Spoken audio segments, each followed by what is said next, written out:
కేంద్ర రాష్ట్ర ప్రభుత్వాల ఆధీనంలో జరుగుతున్నటువంటి సంస్థ కాబట్టి ఈ సంస్థ బలోపేతం కావడం వల్ల ప్రభుత్వ రంగ సంస్థ బలోపేతమైందనేటువంటిది ఆనాడు కేసీఆర్ గారి యొక్క ఆలోచన.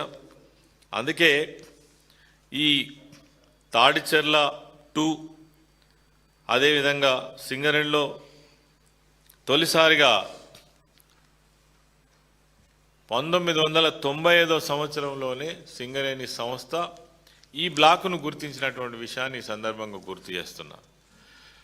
మరి 13 సంవత్సరాల పాటు అంటే అప్పుడే ఈ సింగరేణి సంస్థకు ఈ బ్లాకును కేటాయించినప్పటికీ అనేక కారణాల వల్ల మైనింగ్ లీజ్ కావచ్చు, అటవీ శాతం అనుమతులు కావచ్చు, ఇవన్నీ కూడా వీటి అనుమతులు రాకపోవడం వల్ల దాదాపు 13 సంవత్సరాల నిరీక్షణ తర్వాత ఈరోజు ఈ బ్లాకును సాధించుకోవడం జరిగింది. అదేవిధంగా 2015లో కేంద్రంలో బీజేపీ అధికారంలోకి వచ్చిన తర్వాత గతంలో ఉన్నటువంటి చట్టాన్ని ఎంఎండిఆర్ అమెండ్మెంట్ యాక్ట్ను మళ్ళొకసారి అమెండ్ చేస్తూ దేశంలో ఉన్నటువంటి ఈ బొగ్గు కావచ్చు ఇతర ఇవన్నీ కూడా ఈ పబ్లిక్ ఓపెన్ టెండర్ ద్వారానే కేటాయించాలనేటువంటి ఒక నిర్ణయం తీసుకోవడం వల్ల మరి సింగరేణి సంస్థ ఆ రోజు ఆలోచనలో పడ్డది, అతలాకుతలమయ్యే పరిస్థితి ఏర్పడ్డది.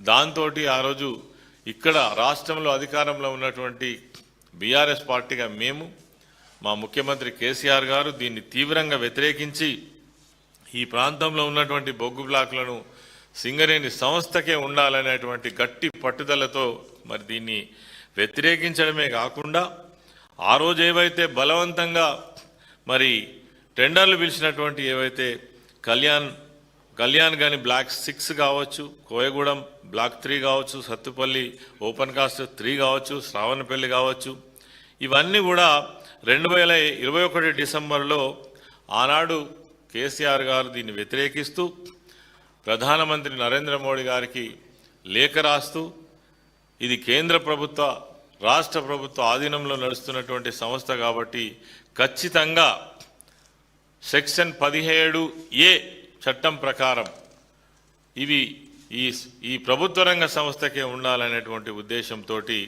మరి ఆనాడు గట్టి పట్టుదలతోటి ముఖ్యమంత్రిగా కేసీఆర్ గారు మరి వీటిని వ్యతిరేకించడం జరిగింది. అయినప్పటికీ ఈ అభ్యర్థనను కూడా త్రోసిపుచ్చి బలవంతంగా టెండర్లకు వెళ్ళడం వల్ల మరి సింగరేణి సంస్థ భవిష్యత్తే ప్రశ్నార్థకంగా మారుతున్నటువంటి సమయంలో ఈ సంస్థను మరింత బలోపేతం చేయాలనే ఉద్దేశంతో ఆనాడు ముఖ్యమంత్రి కేసీఆర్ గారు ఇతర ప్రాంతాలలో కూడా కోల్ మైన్స్ను మనం ప్రోత్సహిస్తే బాగుంటుంది, టెండర్లలో పాల్గొంటే బాగుంటుందనే ఉద్దేశంతో ఆ రోజు ఒరిస్సాలోని నైని బొగ్గు బ్లాక్ను కూడా తీసుకునేటువంటి ప్రయత్నం చేయడంతో పాటు వాటికి అనుమతులు సాధించడంలో కూడా ఆ రోజు ముఖ్యమంత్రిగా వారు గణనీయమైనటువంటి పాత్ర పోషించినటువంటి విషయం మనందరికీ తెలుసు. ఇలా తాడిచెర్ల బ్లాక్ 2 సింగరేణి కేటాయించడం అంటూ బీజేపీ కాంగ్రెస్లు గొప్పలు చెప్పుకోవడం ఏదైతే ఉందో ఇది చాలా హాస్యాస్పదం. ఎందుకంటే ఈ 2015 సంవత్సరం తర్వాతనే ఈ ఎంఎండిఆర్ అమెండ్మెంట్ యాక్ట్ తెచ్చినాకనే మొత్తం మేము ఓపెన్ టెండర్లకే పోతామని బహిరంగంగా ప్రకటించినటువంటి బీజేపీ ప్రభుత్వము దానికి ఒత్తాసు పలికినటువంటి ఇక్కడ రాష్ట్రంలో అధికారంలో ఉన్నటువంటి రాష్ట్ర ప్రభుత్వంలో ప్రధాన బాధ్యత వహిస్తున్నటువంటి బట్టి విక్రమార్క గారు ఆ రోజు చిట్టాపోటాలు వేసుకొని టెండర్లు పిలిచినటువంటి విషయాన్ని మనం మర్చిపోలేం. మరి అలా వాళ్ళే దీన్ని ఘన విజయంగా చెప్పుకునేటువంటి ప్రయత్నం చేస్తూ ఉన్నారు. మరి ఇది నిజంగా కూడా చాలా విచారకరం. దీన్ని మేము తీవ్రంగా వ్యతిరేకిస్తున్నాం. కార్మిక వర్గం అంతా కూడా ప్రజానికం అంతా కూడా అర్థం చేసుకోవాలని కోరుతున్నాం. అదేవిధంగా ఈ మధ్య కాలంలో సింగరేణిలో ఏం జరుగుతుంది?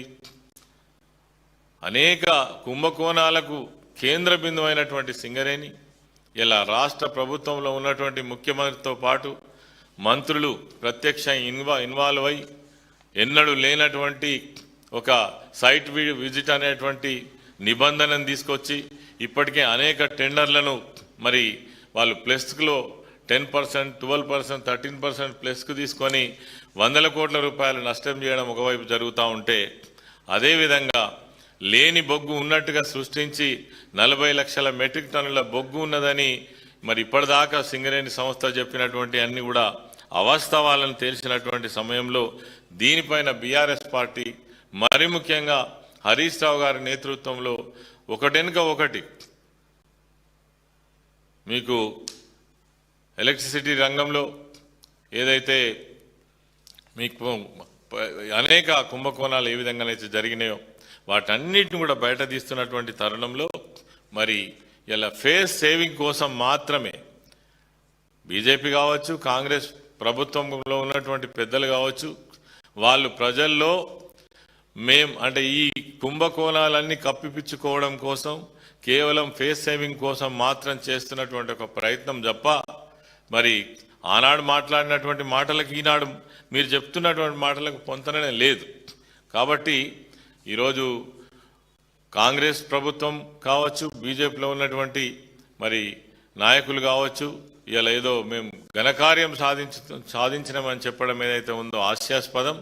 ఇది కేవలం బీఆర్ఎస్ పార్టీ కేసీఆర్ గారి నాయకత్వంలో తెలంగాణ బొగ్గుగని కార్మిక సంఘం యొక్క తలపెట్టినటువంటి పోరాటాల ఫలితంగానే ఈరోజు మనం ఈ తాడిచెర్ల 2 బొగ్గు బ్లాకును సింగరేణి సంస్థ కేటాయించుకోగలిగినాం.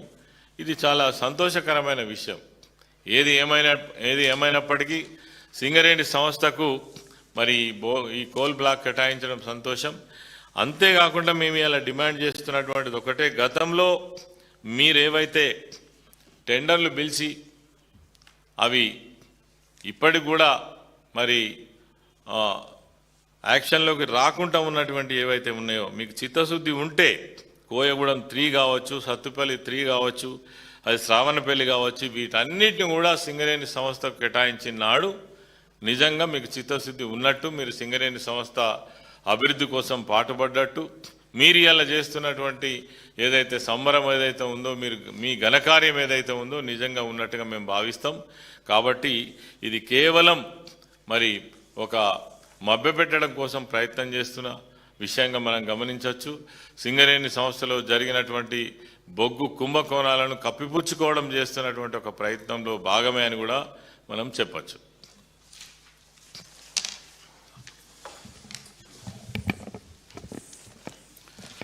మీడియా మిత్రులకు నమస్కారం. ఇందాక మాజీ మంత్రివర్యులు కొప్పలీశ్వరన్న చెప్పినట్టుగా సింగరేణిలో 51% వాటా ఉన్నటువంటి రాష్ట్ర ప్రభుత్వం కానీ 49% వాటా ఉన్నటువంటి కేంద్ర ప్రభుత్వం కానీ ఇక్కడ కాంగ్రెస్ పార్టీ అధికారంలోకి వచ్చినాక ఈ 3 సంవత్సరాల పాలనలో సింగరేణి సంస్థను పూర్తిగా నిర్వీర్యం చేసేటటువంటి ప్రయత్నం పెద్ద ఎత్తున చేస్తూ ఉన్నాయి. అది కేంద్ర ప్రభుత్వమైనా రాష్ట్ర ప్రభుత్వమైనా. గతంలో కేసీఆర్ గారి నాయకత్వంలో సింగరేణిని లాభాల బాట పట్టించినటువంటి చరిత్ర బీఆర్ఎస్ పార్టీది. ఆనాడు తెలంగాణ ఉద్యమంలో ఢిల్లీ పాలకులను వణికించినటువంటి గొప్ప ఉద్యమాన్ని చేసి మా తెలంగాణ మాకు కావాలి, మా జీవితాలు మాకు ముఖ్యం కాదని చెప్పి సింగరేణి కార్మికులు తెలంగాణలోని ఇతర వర్గాలకు ఆదర్శంగా ఆనాడు పోరాటంలో పెద్ద ఎత్తున పాల్గొన్నారు. కాబట్టి కేసీఆర్ గారి ప్రభుత్వం వచ్చిన తర్వాత సింగరేణి పైన ప్రత్యేకమైనటువంటి దృష్టి పెట్టి 2014 నుంచి 23 వరకు అనేక రకాలైనటువంటి సంక్షేమ కార్యక్రమాలు ఆనాడు చేసినాం. కార్మికులకు తెలంగాణ స్పెషల్ ఇంక్రిమెంట్ ఇవ్వడం అయితేనేమి, చంద్రబాబు నాయుడు ముఖ్యమంత్రి ఉన్నప్పుడు కాంగ్రెస్ ప్రభుత్వాలు ఉన్నప్పుడు పోగొట్టినటువంటి కారుణ్య నియామకాలు, డిపెండెంట్ ఎంప్లాయ్మెంట్ను, మెడికల్ బోర్డును పునరుద్ధరించి అవి తీసుకొచ్చి 16,500 మందికి ఉద్యోగాలు ఇవ్వడం అయితేనేమి,